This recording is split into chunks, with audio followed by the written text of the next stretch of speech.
Hi, Donovan Woods here. Hey, it's me, Tom Power. We're here to tell you about our brand new podcast. It's called The Big Five. So, Donovan, what is The Big Five? Yeah, exactly. What is The Big Five? That's what The Big Five is all about. Every week, Tom and I will sit down with a special guest and dive into new topics, debating things like, what are the Big Five farm animals? The Big Five types of hat? The Big Five guys named Paul? Martin, Revere, Mezcal, McCartney, John Paul II. The debate is settled by a listener from somewhere across the country. It's like a game show. It is a game show. The Big Five, available now wherever you get your podcasts.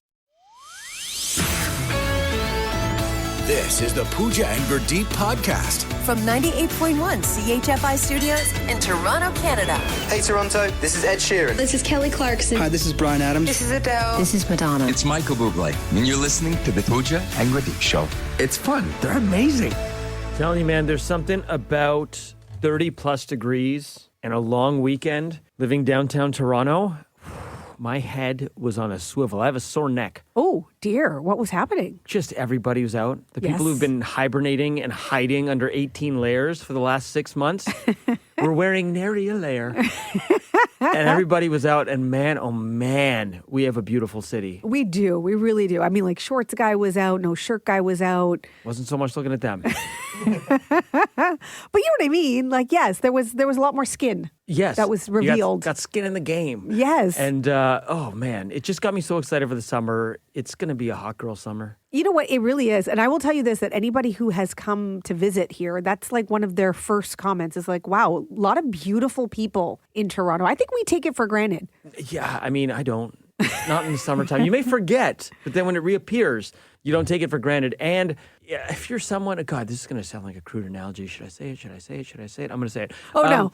You know when you go to a restaurant and like you can't decide on like a main entree, so instead you just get like a bunch of appies, or you get a sampler platter and it's got like pizza shooters and extreme fajitas. And yes, I'm with you. Yes, this has happened to me at restaurants. Toronto is like the sampler platter with everything. It's like you get a little bit of everything, and if you like a little bit of everything, you get all of it here in Toronto.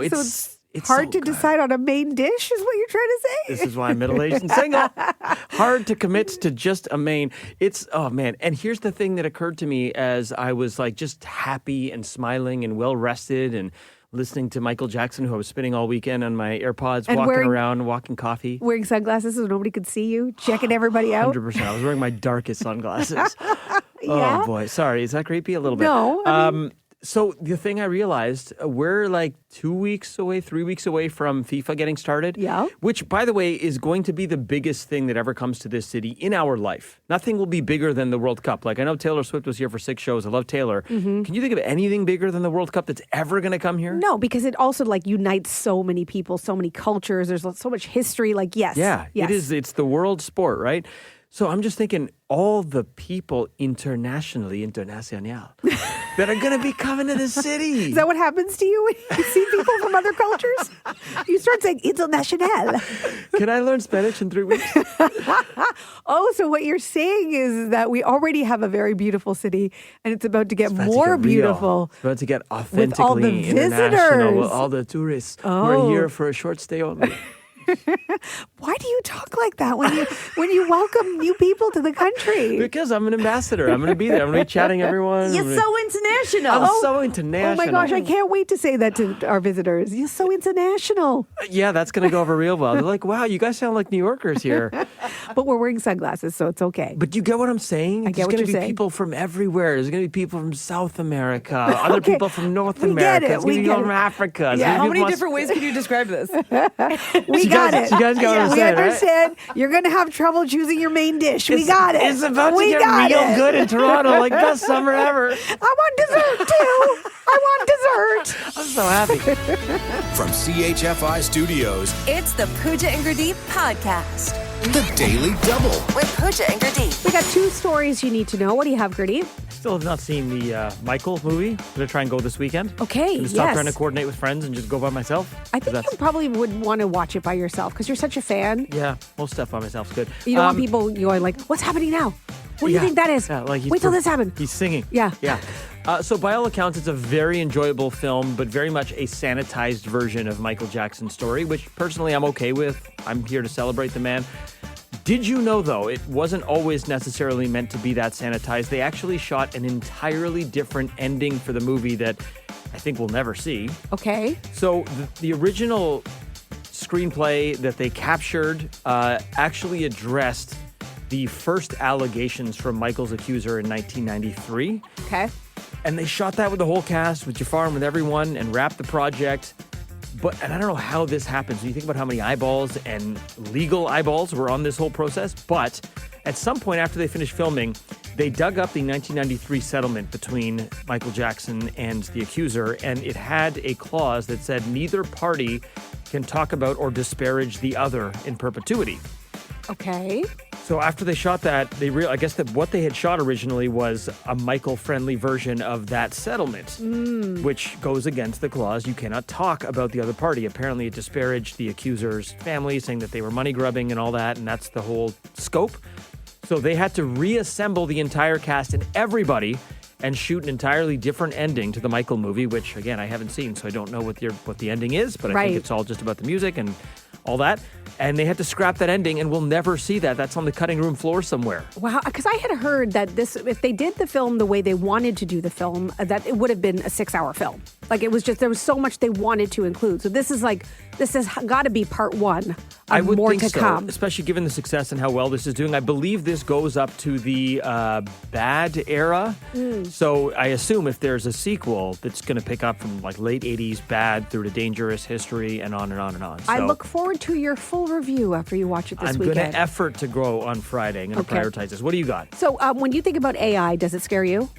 No, I'm here to embrace AI. It's here. You might as well. You can't put the genie back in the bottle. Okay, I would think like majority of us would say yes, not because of that. I think because like we all understand it's here, it's no longer the future, and it's just that it's moving at such a rapid pace. And I think we know the potential of how it can be used in not so good ways, and there's no real rules or regulations around it yet. So I think the fear of the unknown is what scares us. It's a little Wild West right now. Yeah. And in a recent poll, 61% of Canadians said that they regarded AI as a threat that could harm jobs. Don't forget that. Privacy, stability.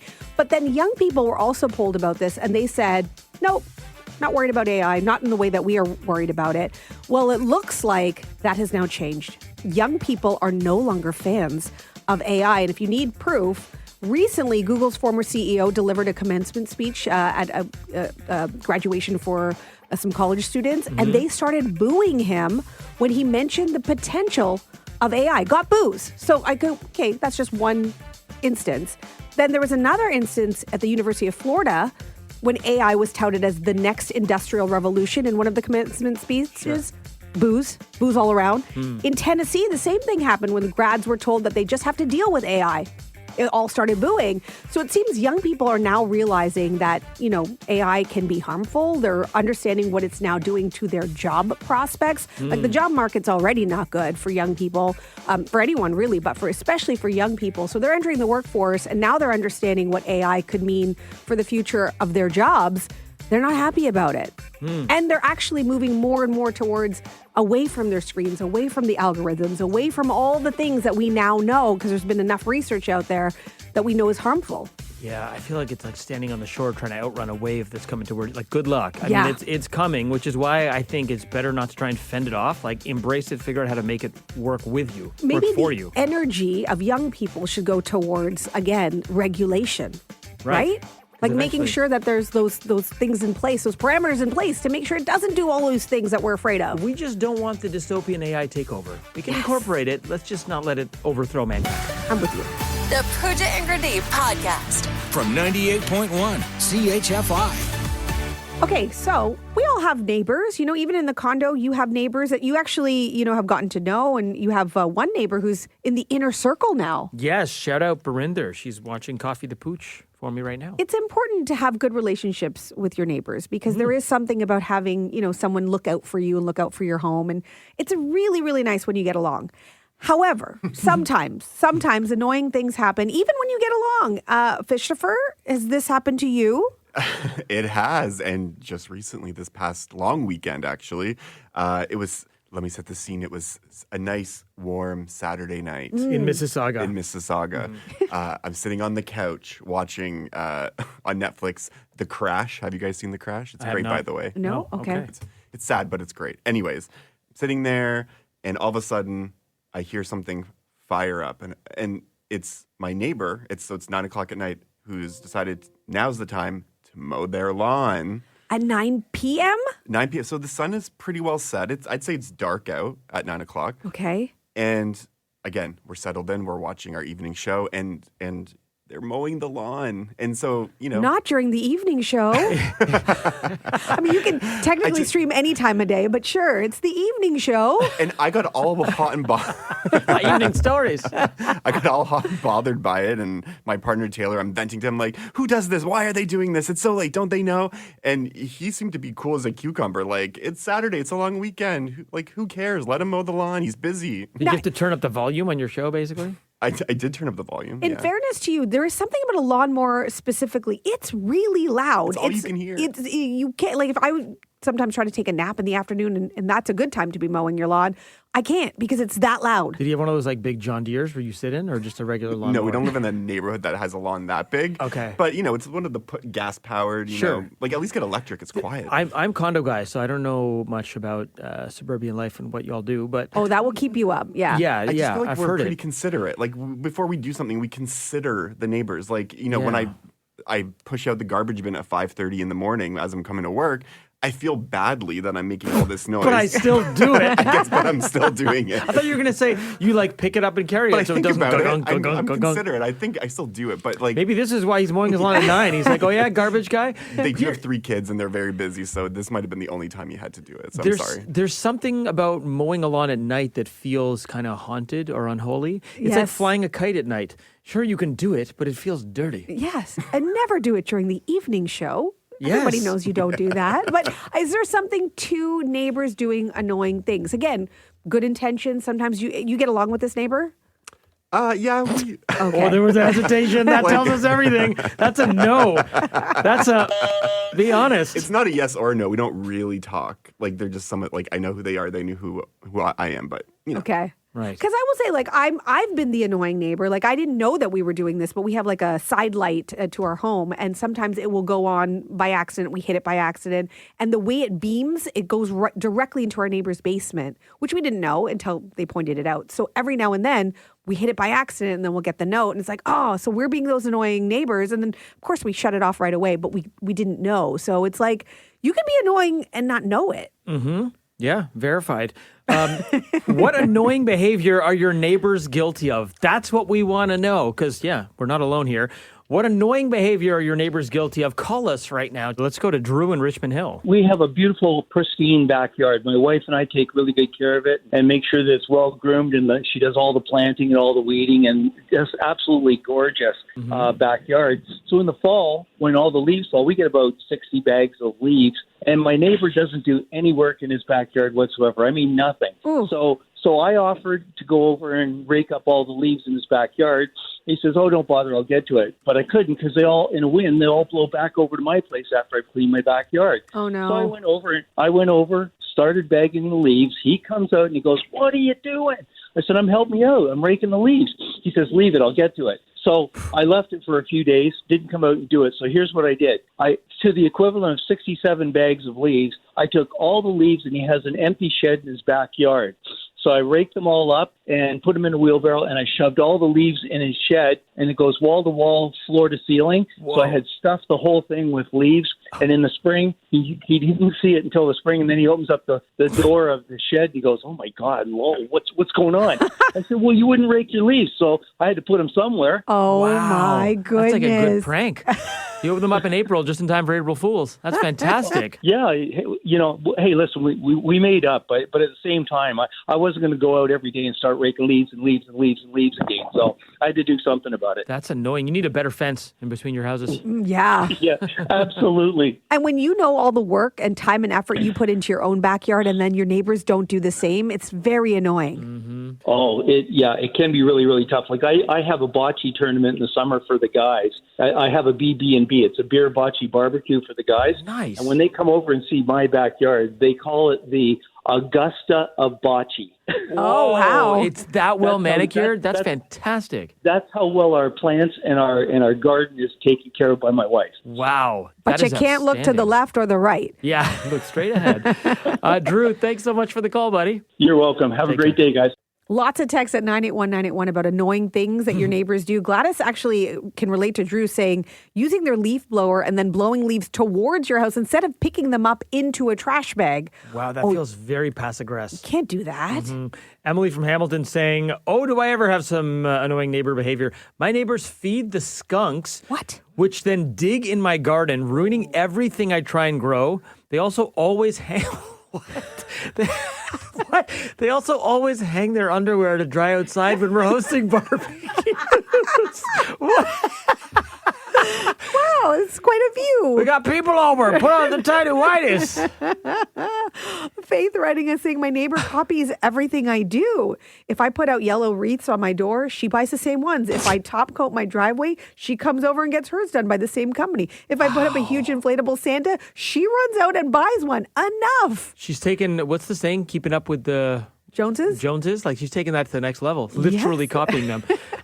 Text coming in here. Every time we're outside in the backyard with company, my neighbor appears just leaning over the fence like Mr. Wilson. Is very annoying. Wow. At least he's not hanging his underwear. That's true. What's worse?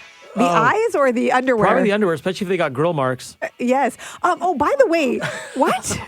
Barbecue, you know. Barbecue, got it. grill Okay. marks. Chris, or Fishtopher, I should say, somebody texted to say, just a heads up, in Mississauga, there is a bylaw for lawn cutting. It's not permitted after 7 p.m. I'll share that message. Call the city. From CHFI Studios, It's the Pooja and Gurdeep podcast. So it's Cool Sword Day. I'm sorry, what? Cool Sword Day. You can't just have a regular sword. It has to be a cool sword in order for you to celebrate this day. Okay. Which, people collect things, and maybe swords is your thing, and this would be your day. And I think this is really the day to honor anyone who collects anything. Is it a slight tangent here? Is it a turnoff or a concern? Let's say you're single and you go to someone's place for the first time that you're dating, like third or fourth date, you go to their place and they have a sword collection. Are you like, cool, or are you like, run? I'm like, wait, can you show me your cool sword? And then if they show me their cool sword and that's actually cool, then I think it's cool. He's like, I'll show you my cool sword. Yeah. So do you collect anything? I used to collect erasers when I was a child, but I can't say I've collected anything since. And I'm kind of like, I don't like that about me. Like, There's all these people who have these things they've collected over the years, and you have to start early, right, to have quite a collection by now. But let me frame it another way then. Okay, forget you. Yeah, that takes a long time to collect something as an adult. Do you have like a single item cool collectible? Oh. Do you have like one thing that it's a cool collectible? You're like, I'm proud of this item because it's something that I really love. I do not, but my husband does, and I will tell you right now, this is the thing when people come over, they're all talking about it. They want a photo with it. I think you might have taken a photo with it. It's when I met Paul for the first time, when we went on that date, when you introduced me to him. Yes. It was one of the first things he showed me when I walked into his place. He's like, geez, you got to come see this. Oh my gosh, yeah. It's a WWE replica belt, but it's like one of those championship belts. It looks It's and heavy. feels It looks amazing. real. Yeah, and people just go nuts for it. I don't know. It's so cool. And like I stopped watching wrestling like 35 years ago, but I was still like, oh my God, this is so cool. But like, why? What would make him go, I know, I need this in my home? No, it's awesome. I definitely want to get one. Probably what he was doing on his dates. He was like, want to see my WWE belt? He's like, do you want to see me in only the WWE belt? What about you? Do you have something you collect? I mean, I collected like, hockey cards and stuff as a kid. Broken hearts. I'm just kidding. Oh my gosh. Oh, that's brutal. It's funny you mentioned it. There's an item I'm looking at right now that I've been equivocating on for like the last month. I've had it in my cart. I've taken it out of my cart and I really want to order it because it's from my favorite movie. It's so cool, but I don't know that I can rationalize the cost. What is it?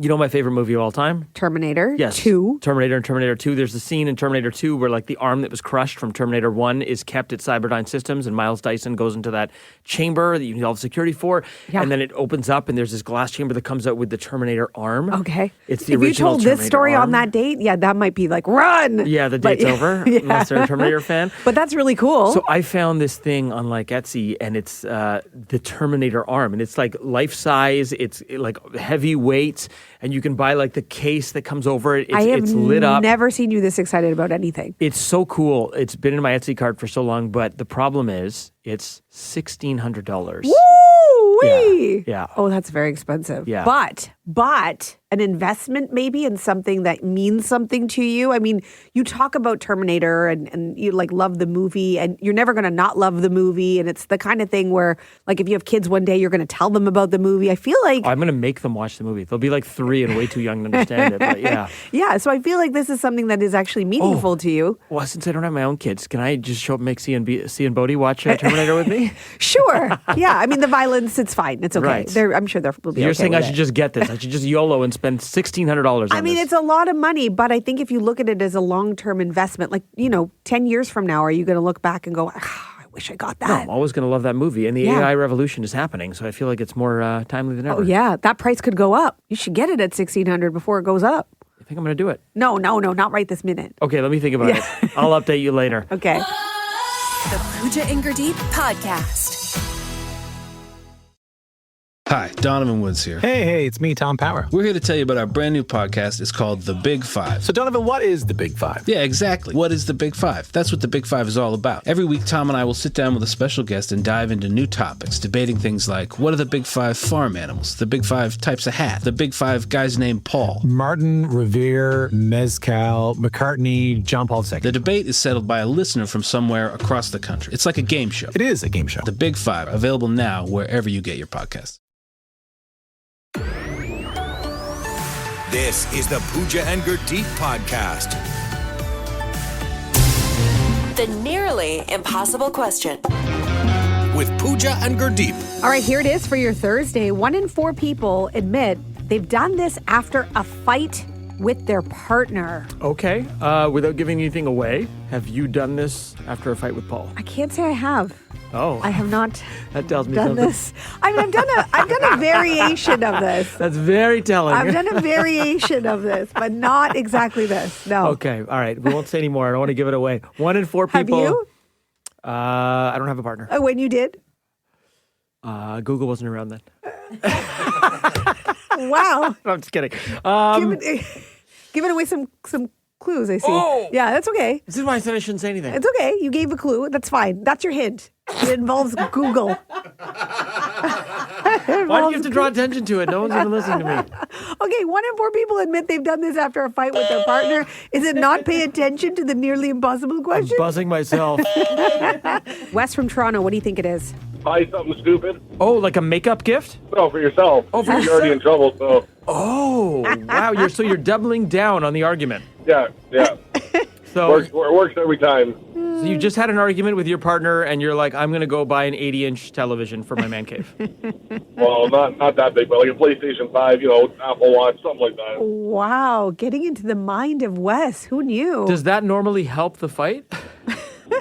Not really, but I mean, you get away with something, right? It's true. Okay. They're already mad. You'd be Plus- like, I tried talking to you about it, but you were so angry. I just Oh, that's Right. good. And then plus it gives you something to do while you're getting the silent treatment. play with your new toy. This is like sometimes in hockey, a guy like the referee's arm goes up, they've called a penalty for like a cross check, but then once that player knows they're getting called for something, they'll throw in an elbow or they'll throw in a punch to the face because they're like, I'm already getting a penalty. They're probably not going to penalize me twice. Let me just, if you're in for a penny, you're in for a pound. That's exactly what Oh, it yeah, is. you know it. Okay. Great psychology there. Great guess, Wes. It's not the answer. All right, well, hopefully we learn something from this. Bye, Wes. See you, All buddy. right, thanks, bye.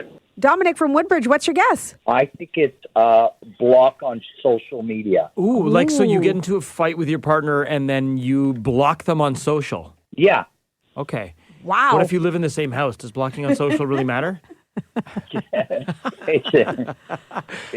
It just causes more drama. Yeah. Right. And then I guess you can follow them back later. It's kind of like a temporary jab. Right. Yeah. Wow. It feels To like show how frustrated you are. I know it's just social media, but like it feels like an extreme measure. Because like I think about the people I've blocked, and it's only been the people who've said really offensive stuff to me that I like just never want to see on my feed ever again. Right, right. Yeah, that sounds like a spouse.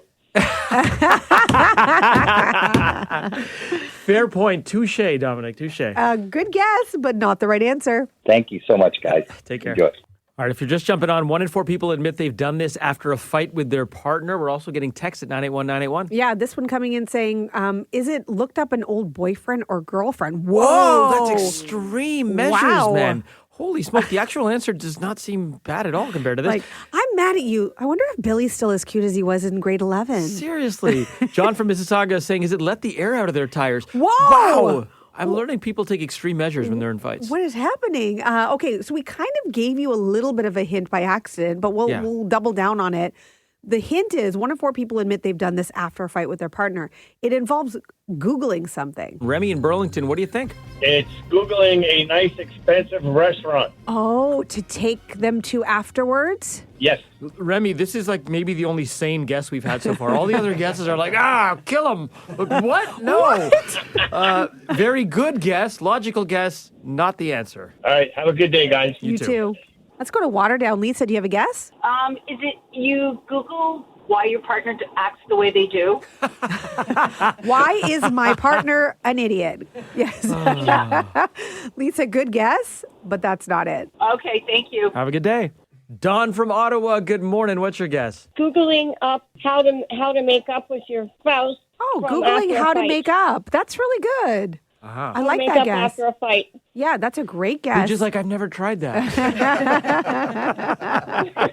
I might have to try it at some point, see what it tells me.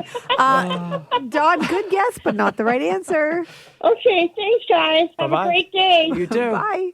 Wes, do you have another guess? Is it Google top 5 ways to make a relationship better? That seems very specific. What did it say?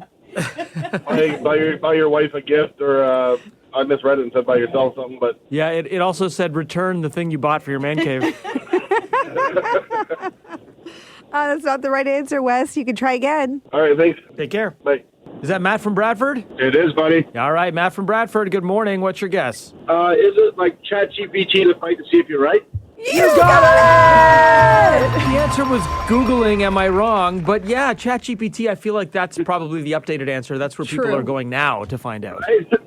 So, Matt, have you done this? I'll tell you why I haven't done this, because I married Miss Right, and I didn't know her first name was always. Oh, my goodness. Wow. So AI be damned, the wife is always right. Always right. Oh, my goodness. Wow. I mean, we may be related because I feel like it's the same with me. I mean, you married a lawyer. He's just better at arguing. Yeah. The only thing better is if you were a master debater. Sorry, I missed that. What? Master debater. Oh, I heard something else. Yes. Yes. If you were I was like, excuse me? Yeah. I mean, that is one thing you could do. That's neither here nor there. But I like where your head's It at. depends on how bad the fight was. Anyway. That resolved nothing. Well, Matt, we've gone to strange You gotta places. love soft ones when it cuts out, eh? Yeah, we got to be careful with these connections. Oh, dear. Matt, you nailed it, buddy. Thanks for playing. Thanks, guys. Have a great day. You too. Bye. From CHFI Studios, It's the Pooja and Gurdeep podcast. the Daily Double. With Pooja and Gurdeep. We got 2 stories you need to know. What do you have, Gurdeep? Okay, this is crazy. Imagine you're going on vacation somewhere, okay? You check in your bag, you get on the plane, you're all relaxed, and then you get pulled off the plane and taken into security to explain your luggage, which is full of crystal methamphetamine. Oh, my. You tell them it's not your bag, but the luggage tag clearly has your name on it in your writing. This was the reality, Pooch, for at least 17 innocent travelers on flights from Canada that have been wrongly accused of drug smuggling over the past year. This is a real story. This story is crazy. It's an absolutely insane scandal that has recently been unearthed. So here's how it works. It's actually brilliant in its simplicity. Once bags are checked, employees at the airport who are working for the bigger criminals take the tag off an innocent piece of normal luggage and put it onto a piece of luggage that is filled with drugs. If it goes undetected, a criminal airport employee at the receiving airport will switch the tags back before anyone is the wiser, so you have no idea. Your luggage tag is returned and you go on with your vacation. Because when you get your luggage tagged, if you recall, you get that like sticky, it's like a long piece of tape, and then when it sticks together, you just think, oh, I'm good, but it actually unsticks very easily, which I did not realize. Yeah, so if the bag does get stopped, well, then it's got an innocent passenger's name on it, and the drug smuggler is removed from the problem, and it's the innocent person who gets detained and questioned. Victims were detained in countries including the Dominican Republic, Germany, France, the Philippines, and South Korea. Some were arrested and jailed before being cleared. In one case, my goodness. 3 innocent Canadians were stranded in Dominican Republic for 100 days after being wrongly linked to suitcases that were full of marijuana. Oh, no. 6 baggage and ramp workers at Pearson have been arrested. And by the way, they're pulling these bag switches in blinds because you're like, aren't there security cameras? Yeah. There are plenty, but there are blind spots and they know where these are. So this is where they've generally been doing it. Now, here's the advice. Here's the pro move because you're like, how do I, what do I do? I'm bringing my bag to the airport. Like, this is happening after I've checked it in. This is what they're saying. If you are checking a bag, take photos of your luggage, baggage tag, and your check-in weight. Keep the baggage little sticker receipt that they give you. Also take pictures of the contents of your bag and use an AirTag or tracker so that you have deniability. Because just saying, that's not my luggage is not enough to get you out of trouble if this does happen. And I heard one more, which is if you can just go to the dollar store and get clear tape. Yeah? Just use tape around the actual baggage, a sticker so that it can't be undone. Oh, after they've done it. After they've done it, yeah. And it's clear tape so they can still see everything, but Crazy, that way right? you can't take it apart. Man, oh man. This is why I don't check bags. Oh my gosh. Carry on. This is only 17 cases. How many of the cases have we never known about, never heard about? And you would never know if this happened if they used your name for drug smuggling and they got away with it. Yeah. The Pooja and Gurdeep podcast. From 98.1 CHFI. We're doing all things road trip in You this mean quiz. we're not just going to talk about our favorite road trips and the things we love to do on a road trip? I mean, you should have the upper hand here, Pooj. You just went on a road trip last weekend. Okay. So some of these things should be fresh in your mind. Are all the answers listening to Drake's 3 albums? Because Yes, that's all I did they on are. Plus, Steph has a migraine. So you basically need to... The Vegas odds are favoring Pooj in this game. First question to you, Pooj. Okay. On a classic family road trip, what game has players trying to spot things like license plates, cows, restaurants, or road signs? I actually played this with my kids. I hope it's I Spy. See, you just did this. There you go. You're on the board. Okay.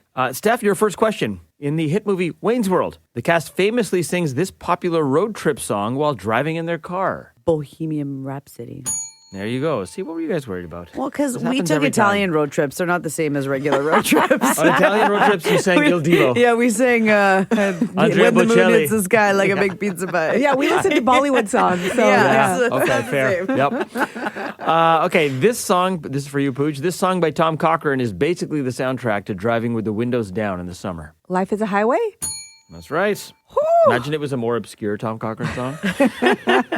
All right, Steph, here you go. When you're on a road trip in the car and you see a Volkswagen Bug drive by, what are you supposed to do to the person beside you? Punch him. That's right. Punch them. The game is punch buggy, no punchbacks. I just do that whenever I want. Such a violent game for children. Like, why did they think this was a good game for children to siblings play? would punch hard. Oh, yeah. And it's like you could be sleeping and your sibling sees a punch buggy and they just punch you when you're sleeping. No. It's not okay. And then you just, all you're trying to do is find another one so that you can punch them back, and then they never appear. It's changed now. Now it's just yellow car because there's no punch buggy. So my daughter will just yell out yellow car and then hit someone. What? Okay, Yeah. I did not know that. I'm glad I don't play that anymore. Okay, Pooj, to you. What road trip phrase do kids famously repeat over and over again until adults completely lose their minds? Are we there yet? Are we there yet? That's right. Are we there yet? Did That's your how it ki- is. Did your kids ask that? No, that was me. Oh, wow. I was like, Paul, are we there yet? Also, weren't you driving? I drove all the way back. He drove all the way there. There we go. Yeah. Okay, Steph, to you here. When you're making good time on your road trip drive, what do parents dread hearing from kids in the back seat? When you're making good time, Yeah, you're doing well. You don't want to lose time. And your kids say this. they got to go to the bathroom. That's correct. That one was a bit tricky. I know. I was like, wait, what? That was a bit tricky. The way it was worded. Okay, 3-3. You guys are doing very well here. Pooj, to you. Number 4. This famous and iconic burger and fry joint is a must-stop for families going from Toronto and heading up north. Hint, you eat your food in old train cars. Iconic burger joint that people stop at when they're going from Toronto to up north. Is it, what's the name of the grill? Is it like, I think you know it. is it, that's with a W. It's like, it's not, is it, okay, I'm not going to say just so that you don't get it. You don't want to take a guess? I'm going to say It's yours. Webster's. I was like, why are you not saying it so you don't get it? No, she doesn't want to help you. Oh. You're saying? I said, I know it starts with a W, like Webster's, Wegmans. Wegmans is the grocery store. It doesn't matter. You're not helping me because I don't know what this is. It's the barbecue company. Wally's Burgers. I don't know what it is. Pooja, you were so close. Weber's. Oh! You were so close.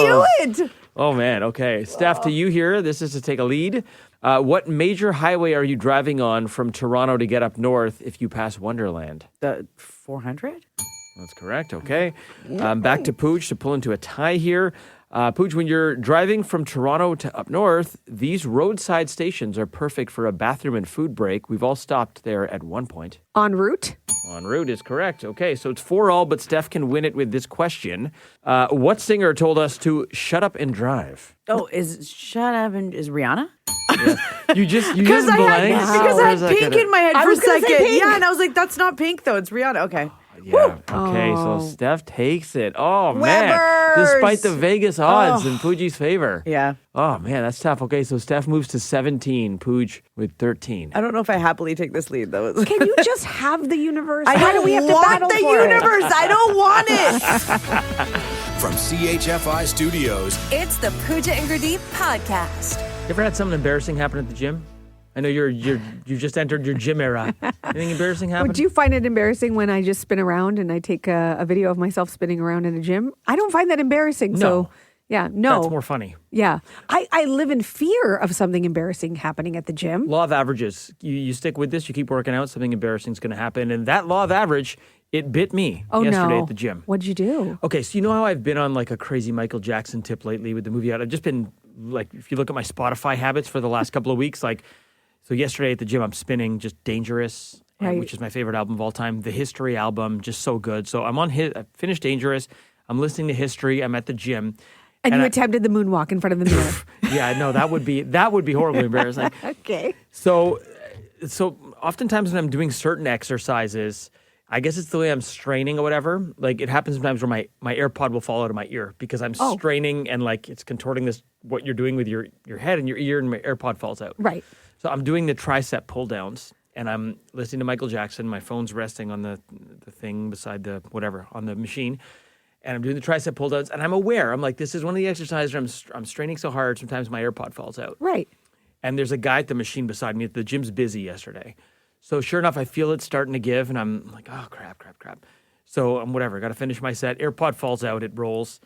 And then I go to reach for my phone and I knock it off the machine and my phone goes sliding down towards like by the feet of the guy like at the next machine. Oh no. I'm like, oh crap. And I don't get it right away because I'm like just like stretching a little bit.